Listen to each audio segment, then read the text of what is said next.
Hello, my name is T.R. Welling, and welcome to my YouTube channel. And I'm going to be talking to you today about a thing. I spent the last three-ish decades building a thing called a tarot deck, Tarot. It is in the most basic of basic. It's a divination device, but that's actually not correct. That's only a micro aspect of it, and it's not actually not really a divination device. It's more of it's a device that is designed to interact with the electromagnetic functionality and structure of the quantum field and quantum cognition, and allow for that energy to manipulate the micro touches of the fingers, as well as other the barometric pressures and the like, in order to be able to take, because the brain calculates it a lot faster subconsciously than the conscious mind can process. So a lot of times the cards are manipulated by that quantum field, that quantum functionality and structure, and as it's manipulated, it lays out the cards in a different format, and that format is designed to be a quantum physics equation to give a navigational structure to your life and what you need to do next. But it's all electromagnetic based. It's also part of the whole Janus thing. What is Janus? Janus is Old Man Winter, uh, west, the past, Baby New Year east. Um, and that's December 31st, January 1st. The old man with a beard, gray beard, and that's looking west, and the Baby New Year east. That's Janus. That is a Roman culture thing that they stole from the Egyptians, sort of. Multiple of the dynasties used the same thing, but it was built for um, the Old Kingdom that built the pyramids. And the pyramids are quite literally the double spine of Janus. That's where the double spine of Janus came from, was the pyramids. If you put a dot in the very dead center of the Djedefre pyramid, draw a line down to the very dead center of the Khufu pyramid, Khafre Menkaure, which is where the Memkare, the pyramid of Pharaoh Mem. If you put a dot, if you that fourth pyramid down from Djedefre, Khufu, Khafre Menkaure, that pyramid is the namesake of the schema, the ideas, the concepts, the what was Rome, is every aspect. There's no aspect of life, from the smallest decisions to the Roman Empire itself, from 753 BC to today. The entire city, the entire culture, everything, every decision, every synapse fire of that time of Rome and the descendant cultures of Rome, everything revolves around the Memento Mori ceremony, which is in multiple parts. You have part 0, which is a group of people. You have part 1A, which is some type of Newton's third rule, which is object A interferes with your trajectory or the motions or the being. Object at rest stand to stay at rest. Objects in motion to stand in motion. Well, interrupting the rest or interrupting the direct trajectory of that motion would be part 1B, 1A, which is some type of an assault, some type of an interference in path, and some type of a disruption in the EM flow patterns. Then you have 1B, which is some type of an emotional response to the 1A, to the observance of Newton's third rule. Then you have 1C, which is where things get a little bit weird, and where tarot, a tarot deck, a tarot reading, psychic reading that comes in, because you take the 0, 1A, 1B together into a solidified structure, a solidified thing, and you send it to the other side. You send it to um, you send it to God, send it to the divine, send it to Janus, send it to the quantum field, send it to a tachyon-ish type situation. Now, what goes out comes back. So you have part two, which is community involvement. And that's the part from the Roman Empire that the Vatican and the Dark Ages and such couldn't erase. There's no amount of erasure that could erase the parade, the community involvement, because the parades were so massively part of the Roman Empire. Had a flash of an idea there. Um, Something crossed my field of vision that got my attention for a second, and the refocus the mind. Um, the I have an audience, and my audience was fun to look at for a second, and the was distracting to look at for a second. So I was so you have the parade, which is well documented on the inside north wall of the Archititus, which the Archititus plays a gigantic role in the work that I'm showing you and presenting. That is the parade. Now the south wall indicates the dismantling of King Solomon's temple and moving the supplies of King Solomon's temple to Rome to be reassembled into a great temple in Rome itself. That reassembly would take place literally where the Coliseum is now. Although the first reassembly was on the City of Pillars, which is where the Coliseum is now. Nero had that City of Pillars obliterated from existence. All records, all documentation, everything revolving around that city was erased. And that's the reason why I call it the City of Pillars is because it was literally a city of pillars. It was 300-foot tall redwood, oak, and the like. Really, the tallest of the tall, solid, heavy-duty trees would be used as pillars, and then buildings put on top. So you had from bedrock up 100 or 200 feet, and then platforms made, and then buildings put on the platforms. Well, when that city was destroyed by Nero in the famous fire, that fire, the people living on the city were those that could be captured were captured, and as they were captured, they were tied to the poles, and they were burned along with the poles, which is in part what started the great witch burning times, is because that was the umph of let's send them back to, in effect, Lord Satan, using the flames of that Nero put together to be able to destroy that city. And so that's a really, really bad situation. Anyway, but that situation plays a huge role in why I'm making this video, because that video, that information is that when that city was destroyed, the rocks from King Solomon's temple were still available. So Nero used the rocks, the materials, the such from King Solomon that had been taken apart from King Solomon's temple, transported to Rome, and then reassembled partially into the palace of Claudius, which is just to the south, on the Caelian Hill, which has a whole interesting. The Caelian Hill is the partial namesake of Julius Caesar, and that he was named after the Caelian Hill, which was named after the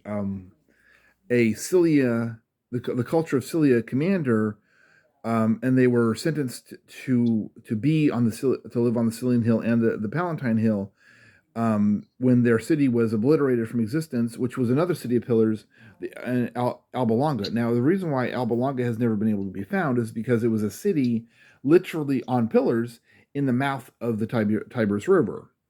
Um, think Venice, think London, think portions of the city of Paris, think Boston, think Kaskaskia. There's 5 cities in Whatcom County that are all either built on or named directly from the City of Pillars. That engineering design where you have one or two 300-foot tall pillars, one pillar, several large, for lack of a better description, electricity and phone poles. You have they're a couple hundred feet from bedrock up. Put a platform on top, and then put buildings on top of that. That's how Venice is designed. It's just with much shorter poles.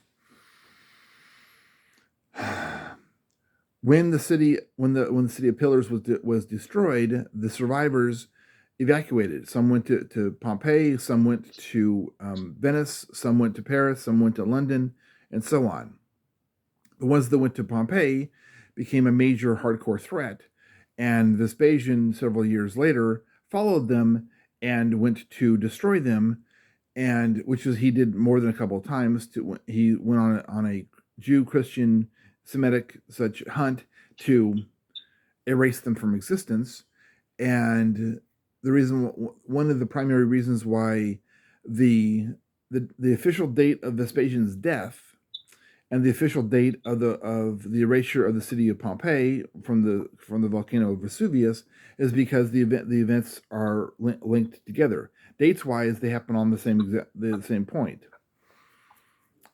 Shocker! The Senate lied. Wow, it's actually easier to find locations when the Senate did not lie. I mean, it's harder to find situations, more important situations that would embarrass the Senate, where they did not lie, where they didn't then they told the truth. So by default, the Senate was lying if they are embarrassed about anything, and anything to do with an enemy of the city winning something, they're gonna lie. And in fact, it becomes yeah, go ahead, prove that the Senate was telling the truth about something that was embarrassing them. Good luck.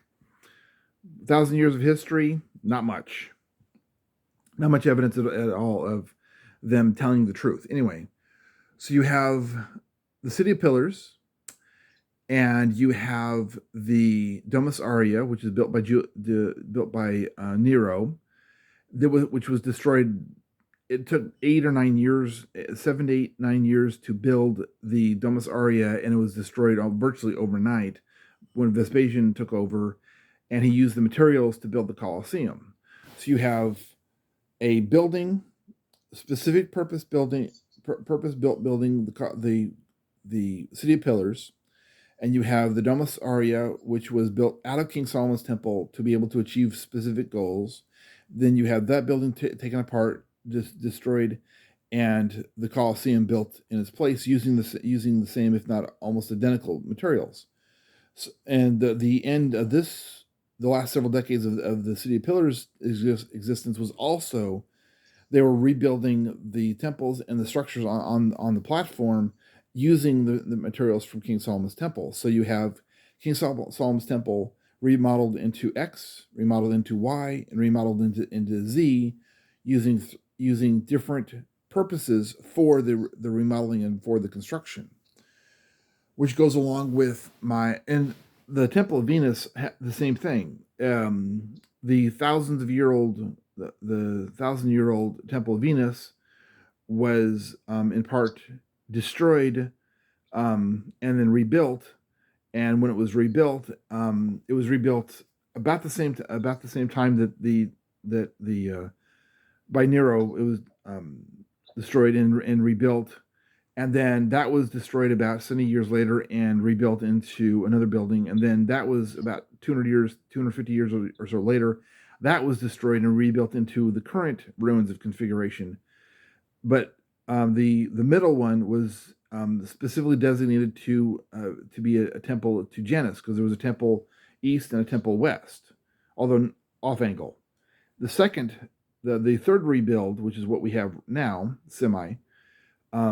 although there was a slight rebuilding and slight modification centuries later to making the West Temple a Christian temple, and the East Temple was basically kind of ignored, and other things built, and they're all been taken apart and as close to the original, to the 250 AD temple construction as possible has been rebuilt, ignoring the second rebuild and totally trying to ignore entirely the original temple of Venus, which also was in part it was a temple of Janus, west face the old man, east face the baby New Year, which points directly to the Psalm 23, "Yo, that I walk through the valley of the shadow of death," which would be the road between the Temple of Venus and the Palatine Hill, which literally you walking in the shadow of the Coliseum. So when the sun comes up in the morning in the east, the shadow is literally the Coliseum. It's hard to get a building that is more defined with death than that one, at least until you hit Poland in the Third Reich, when you had the smokestacks and the buildings that were literally designed for the Holocaust. The Holocaust buildings, the Coliseum. It's difficult to find buildings that were more purposeful intent than those buildings to kill not one or two, not hundreds, but thousands. One building was used for half a millennia, to kill en masse regularly, every day, every couple of days, once a week, once every 10 days or so. That's about as much as long term distance between games as there was. Sometimes there was months on end of games, depending on what a new emperor would come in or some kind of a major celebration, and they would have months and months of games. Distracted again. And they would have months and months of games. So you have, and the Doma and the Caelian Hill also has some pretty heavy duty stuff with it, because it also had a couple different aspects of construction on it. So you have three aspects of construction, three aspects of and each one of the constructions achieved a very specific goal. If you apply that to its row, then you have one deck that's designed to do readings and sacred circles and basic stuff. You have one deck that's designed to do what the second King Solomon, the Domus Aurea, the second the Temple of Caesar, and the whatever the building and temples that of the Caelian Hill, the Palace of Claudius, whatever it was repurposed to do after he was removed from power.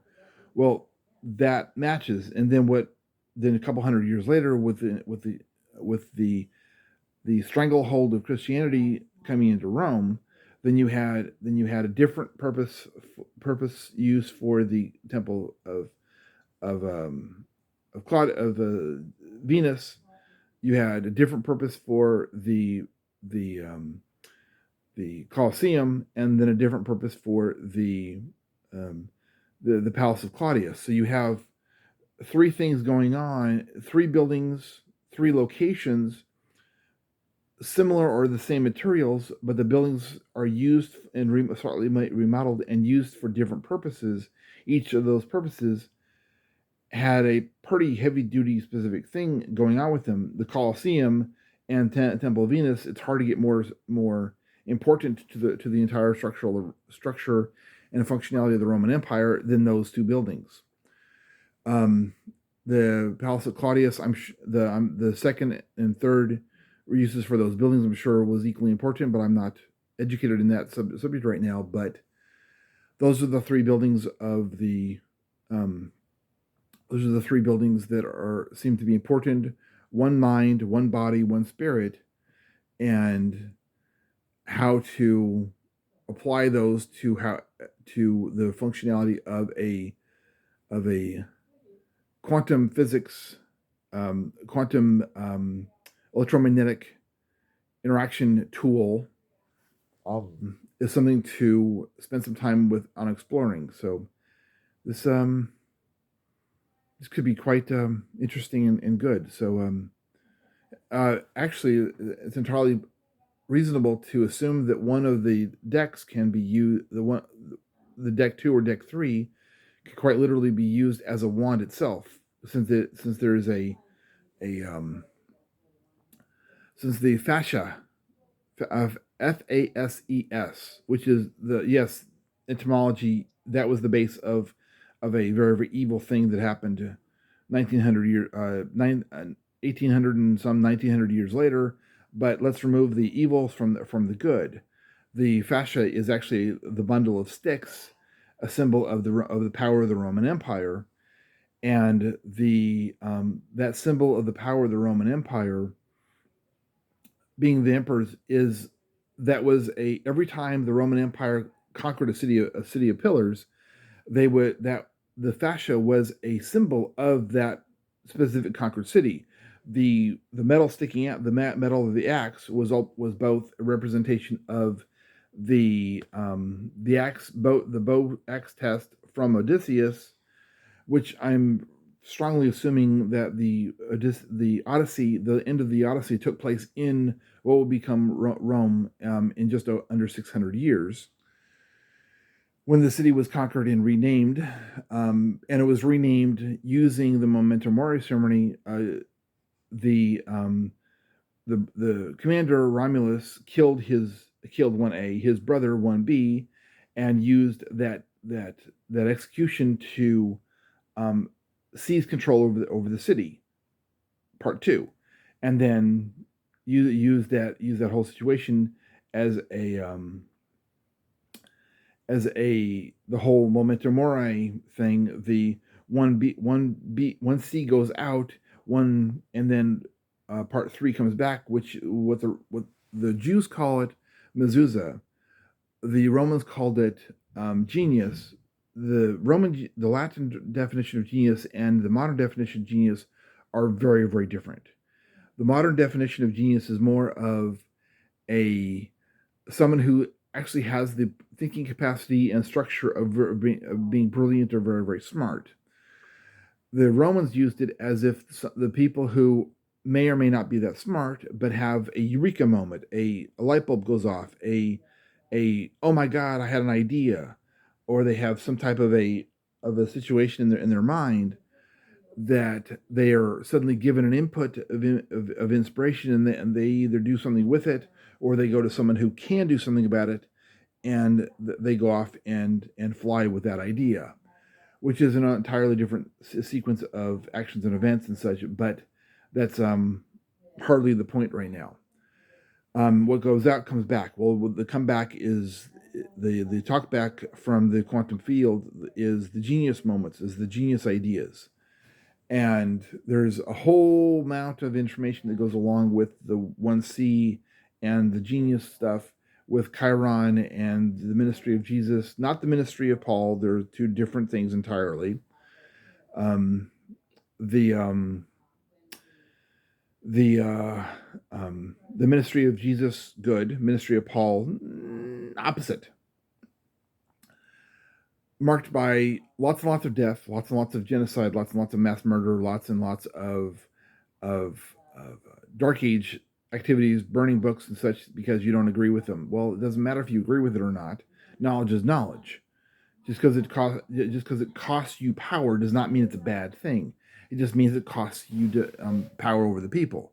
Well, Paul's kind of good at killing people because his authority was questioned, or his followers' authority was questioned. Well, this is no reason to kill people. In fact, it's exactly the reason to have them around, to make sure that their horrible ideas, according to your opinion, their horrible ideas have equal voice to your own.